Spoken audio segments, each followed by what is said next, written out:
So coming into this chapter, we're seeing Loki entering the treasure room because he's about to eat the legendary devil fruit of Elbaf. Because in the previous chapter, Harald, as he was being taken over by Emu, pretty much told him like, hey, you're going to have to eat that fruit in order to defeat me. And as he's going in there trying to open the treasure, we saw that Ragnar, the big hammer, is like attacking him. And Harald says in this chapter that it's no use, Loki. That legendary devil fruit, or the national treasure of Elbaf's devil fruit, no one has eaten it for hundreds of years because Ragnar has never acknowledged anyone. So I guess that clears up some questions that we had in the spoilers once, we found out what Ragnar is going to be, and we'll get into that. But we thought, oh, there was a chance that no one had ever eaten the devil fruit, and I guess that's not the case. As Harald says, no one has eaten it for hundreds of years. I guess this means that the last time it was eaten was like during the Void Century, which I guess goes for the Nika fruit as well. Like the fruit that Luffy has. It's implied that the last person to have eaten that fruit was Joy Boy, 800, 900 years ago during the Void Century. And I guess the same thing goes for the legendary devil fruit of Elbaf. And it's even very possible that that Loki type of ancient giant person that we see in the mural fighting with Joy Boy was probably the last user of this fruit as well, because why not? That's how One Piece works. Now also, Ragnar has been protecting the fruit this whole time. I guess what's going on with Ragnar has been lasting for hundreds of years as well. Maybe Ragnar ate the devil fruit that it has during the Void Century as well. But before we get into that, we see that Shanks and Scopper are continuing to fight against Harald. We saw them fighting him in the previous chapter, kind of like holding him off, stalling him so that Loki can go in there, eat the devil fruit, and then save the day, which he is going to do. But, as we saw, they can't really do much against Harald because, first of all, he's a beast and he has Conqueror's Haki of his own, but also he has the Deep Sea Covenant, just like the Holy Knights and the Gorosei, or they have the Abyssal Covenant. But, just like they have the second stage of power that Emu has given them, so now they have like regeneration, as they refer to as immortality. And Scopper's like, well, in order to deal with guys like this, you need to coat your attacks with Conqueror's Haki. That's these guys' weakness. And Scopper reveals that he found this out because, back in the day when they had first gotten Shanks, years or, maybe even weeks after God Valley, the Holy Knights kept trying to get Shanks from them because, Shanks is the son of Garling, and they rightfully want him to try to make him a Holy Knight, which is what they eventually tried to do, as we saw in the flashback a couple years ago. So the Roger Pirates had fought the Holy Knights many times in the past, and they realized, oh, we need to defeat them with Conqueror's Haki. But it also makes you think, like, well, any strong guy, they're going to do the same thing. You're just going to fight any strong person with Conqueror's Haki if you have it anyway. So it's like, okay, you really need to use Conqueror's Haki to defeat these guys. And he doesn't even say necessarily kill them. He says incapacitate. And I guess it also comes down to the translation that you're going to get. I don't have a perfect one here, but it's good enough. But it stalls their regeneration essentially, as we saw with Scopper taking on Summers, as well as Garp and Roger taking on Rocks during God Valley. And I guess that also clears up some things as well, because when Garp and Roger are fighting Rocks, they note that Rocks himself, when he was Dami Reversied, was using Conqueror's Haki. He was coating himself in Conqueror's Haki. So that's why they weren't just able to overcome him with their own Conqueror's Haki's attack, because they were both canceling each other out. And I guess that also goes into how Luffy wasn't having any success against the Gorosei during Egghead.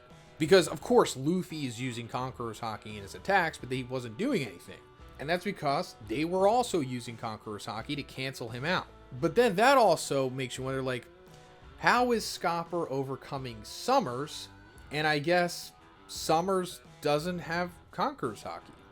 I guess that's the simplest explanation here. So that being said, Scopper and Shanks here, who do have Conqueror's Haki, trying to take down Harald, he also has Conqueror's Haki, so they're canceling each other out. So I guess it ultimately comes down to you needing to brute force overpower their Conqueror's Haki with your Conqueror's Haki, or use advanced Conqueror's Haki or something like that. Either way, it's not really that difficult. It really just goes back to, I guess, what Roger and Garp were saying. You just need to put a lot of mass into your attacks to overcome it. But ultimately, they're kind of just stalling against Harald here regardless. So anyway, we're coming back to Loki taking on Ragnar here, trying to tame it. And they're going blow for blow. And Loki eventually breaks his own hammer batting against Ragnar. And then we see Ragnar suddenly transform from this hit because it hurt him, and he turns into like this squirrel. So as we went over in the spoilers, this confirms that Ragnar did in fact eat a devil fruit. Still not explain how that works. I don't think Oda will ever explain it. It doesn't really matter. It's just a cool way to have weapons or items consume devil fruit so that they gain abilities as well. And Ragnar, just like what we saw with Shamrock's sword earlier in this arc, and multiple other times in this series as well, but that was the most recent example, has consumed a devil fruit and also a Zhoniin fruit. I think almost every time we've seen an item consume a devil fruit, it's been a Zhoniin. I could be wrong about that, but like 9 times or 8 times out of 10, it's been a Zhoniin. And we're not getting like a dialogue box explaining what the devil fruit is that Ragnar has. And given how Oda's writing works, especially with him going off of whatever predetermined mythology he's hyper-fixated on for the current arc that he's in, given that Elbaf is all about Norse mythology, as far as I know, there's only one real, like, squirrel god thing, a part of that mythology, so it's probably Ratasker. Also, probably saying that name wrong. You're probably going to get upset with that, and it's fine. You guys are already upset with me about the Jormungandr stuff. This is just going to be more of the same. But Ratasker, Ratatskir, whatever. The North mythological god squirrel thing. I'm assuming that's what this is. Now, also, that doesn't explain how Ragnar has, like, lightning powers. Because, as far as I know, Ratasker doesn't have lightning powers. And I know that Oda has to have some kind of parallels to Thor. Because Loki in this series is kind of like a fusion of Thor and Loki from, like, the original mythologies and the MCU, I guess. Now, either Ratasker, which also, let me point out there, is probably the mythical Zhoniin, whatever, model Ratasker. I don't know what the base form of the fruit is going to be. Mythical Zhoniin squirrel? Mythical Zhoniin? I don't know. But Ratasker is probably going to be what it is, unless he's calling it something else. But that's what this is based off of, I'm assuming. Maybe that Mythical Zhoniin has lightning abilities. Or, like I've said a few times before, Ragnar itself, without the fruit, just like the actual hammer, might be tied to some ancient weapon. Not like the big 3 ancient weapons, but like an analog to them. Something less powerful, I guess. Or just an ancient piece of technology from the Void Century that just hovers above Earth. And when it's summoned by Ragnar, it can fire down like a lightning bolt. Because on the Elbaf mural, we see that happening. It's like a lightning bolt coming from like this floating ship thing. And I don't think that's Uranus, because that's not what Uranus's attacks look like. It looks like beams, from like a mothership or something. That is straight up a lightning bolt. And we saw that Loki does that when he hits the Atom Tree. So that could be it, or Ratasker just has lightning abilities, which is broken, but it's fine. So anyway, Loki winds up taming Ratasker after this. He just accepts Loki. We're speed running it. It's fine. I'm glad that we're getting through this flashback because it shouldn't really last any longer than this. But just from what I've seen out there through the leakers, it seems like the next chapter we're going back to Elbaf. But Ratasker goes to like his full Zhoniin form, and he just lets Loki eat the fruit.